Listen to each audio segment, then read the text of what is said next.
देख रहे हैं आपके बारे में कैसे करेगा? हेलो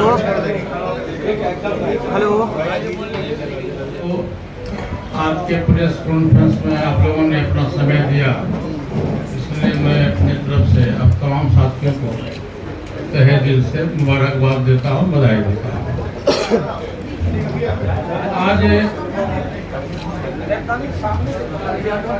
आज बिहार की जो स्थिति है वो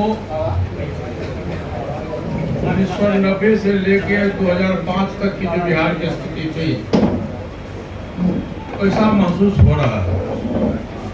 और अब बीते दिनों देखते हुए रामनवमी के जुलूस में घटनाएं घटी और सरकार के द्वारा एनडीए गठबंधन के मंत्रियों पर आरोप लगाया जा रहा है कि उन लोगों ने ऐसा किया, लेकिन ये 100% गलत है। सरकार अपनी विफलता को छिपाने के लिए और सरकार ने जानबूझकर इस तरह की घटनाएं सरकार के द्वारा कराया गया, क्योंकि हमारे परमादरणीय गृह मंत्री जी का कार्यक्रम था सासाराम में और कई जगह प्रोग्राम था उनका, तो इस ढंग से ये कराया गया कि जिससे उनका प्रोग्राम सफल नहीं हो, प्रोग्राम रुक जाए।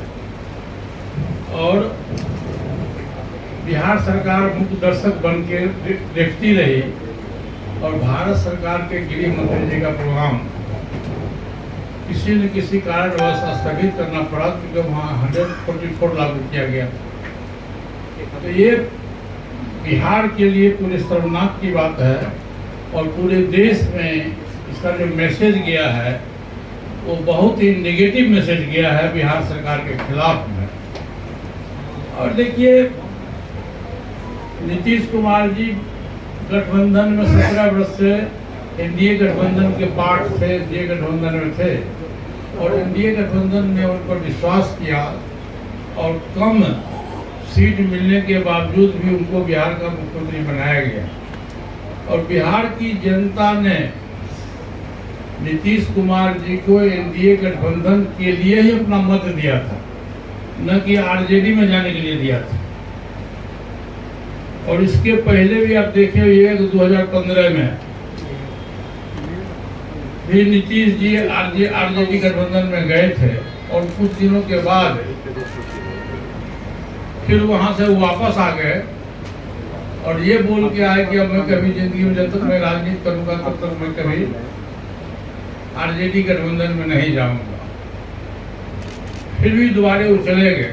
आज बिहार का प्रशासन पंगु बन गया है। इसका एक कारण है कि नीतीश जी अपने को कमजोर महसूस करते हैं और बिहार का जो पदाधिकारी है वो भी नीतीश जी को कमजोर मुख्यमंत्री मानता है, बेसहाय मुख्यमंत्री मानता है। और कोई भी डिसीजन लेने के पहले अपने भाषण में देखते हुएगा कि नीतीश जी तेजस्वी यादव की तरफ देख के ही बोलते हैं। तो ये बिहार के लिए बहुत ही दुर्भाग्य है और मैं भारत सरकार से मांग करूंगा कि बिहार की जो लॉ एंड ऑर्डर की स्थिति है, गृह मंत्री जी से मैं आग्रह करूंगा कि यहाँ के जो महामहिम राज्यपाल हैं इनसे रिपोर्ट मंगावें कि बिहार की रियल स्थिति क्या है। यहाँ जो लॉ एंड ऑर्डर बहुत ही खराब है। रोज डकैती, रोज लूट, हत्याएं हो रही है, बैंक रॉबरी हो रहा है और बिहार सरकार इसमें बिल्कुल ही विफल साबित हुआ है।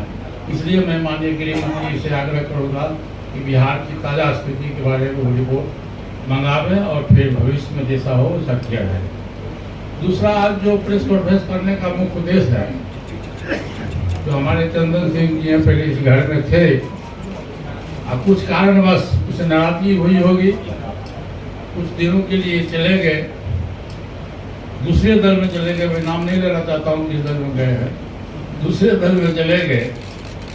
फिर इनको पश्चाताप हुआ, महसूस हुआ, पश्चाताप नहीं महसूस हुआ इनको कि मैं गलत जगह गया हूँ। फिर इन्होंने अपनी आस्था हमारे दल के साथ व्यक्त किया है, हमारे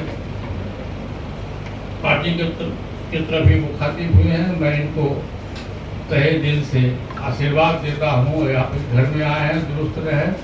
और मैं अपनी ओर से पहले जिस पद पर थे, पार्टी के बिहार में प्रवक्ता थे, मैं इनको प्रवक्ता का पद पर मनोनीत करता हूँ।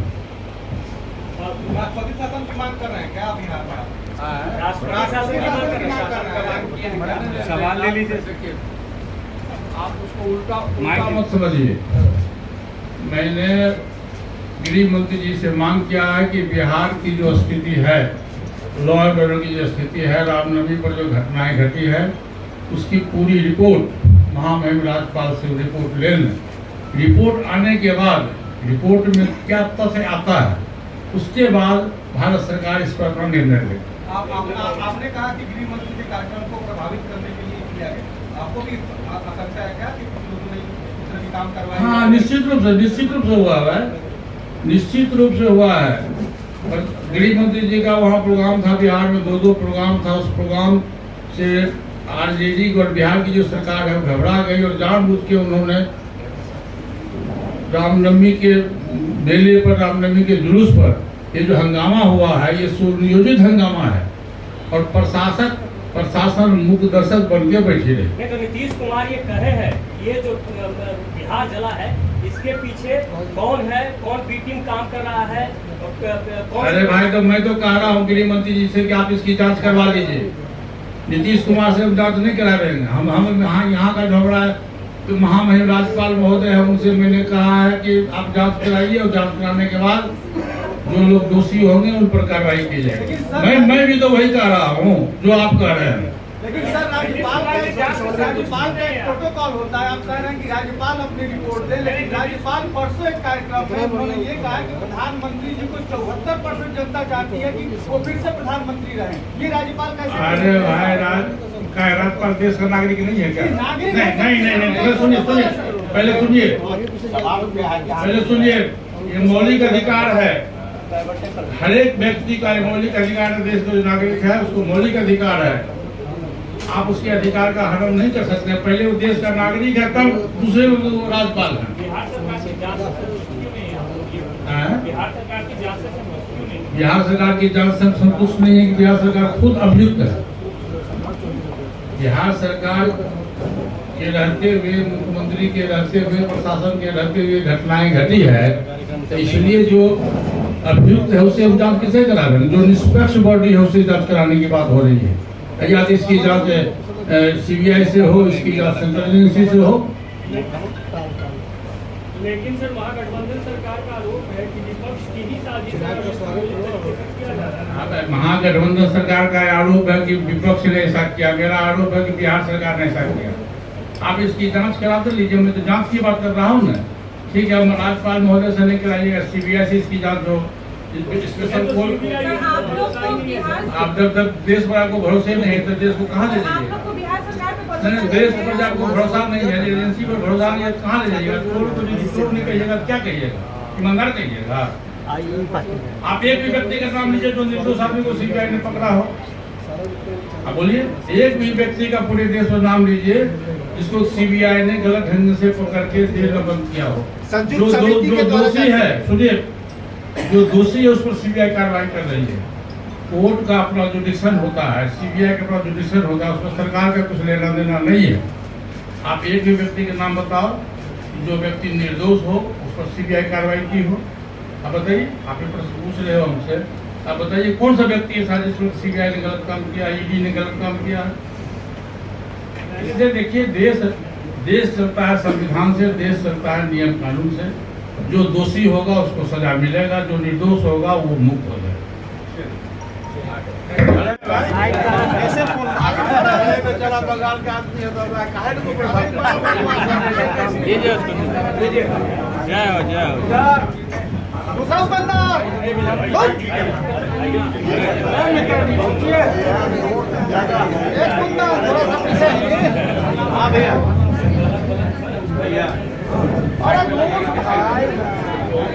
मैडम आप आगे आइए ना थोड़ा।